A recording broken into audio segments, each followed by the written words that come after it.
ایک چھوٹا سا عمل دیتا ہوں نئے سال کا، آپ صرف اور صرف ایک تسبیح پڑھ لیں یا اول ہو،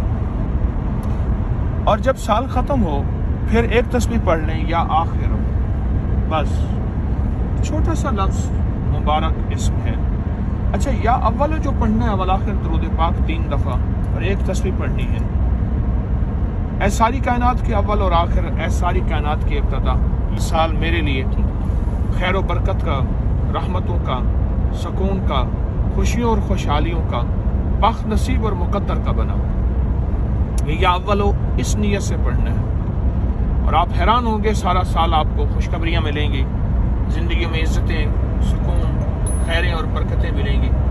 آپ کو، اور حیرت انگیز طور پہ راحتیں، رحمتیں، اللہ پاک کا کرم ملے گا۔ آپ صرف ایک تسبیح پڑھ لیں، گھر کے سارے افراد پڑھ لیں، آپ پڑھ لیں اس نئے سال میں ایک تسبیح یا اول ہو، اور جب سال ختم ہو پھر ایک تسبیح پڑھ لیں یا آخر ہو، اور اس میں نیت یہ کریں کہ اللہ سارا سال اب ختم ہوا ہے، ہمیں آخر ہے تو آپ کو آخر نہیں،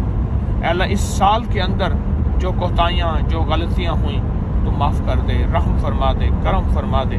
ہمیں آنے والا سال ہمارے لیے برکتوں اور خیروں کا ذریعہ بنا دے۔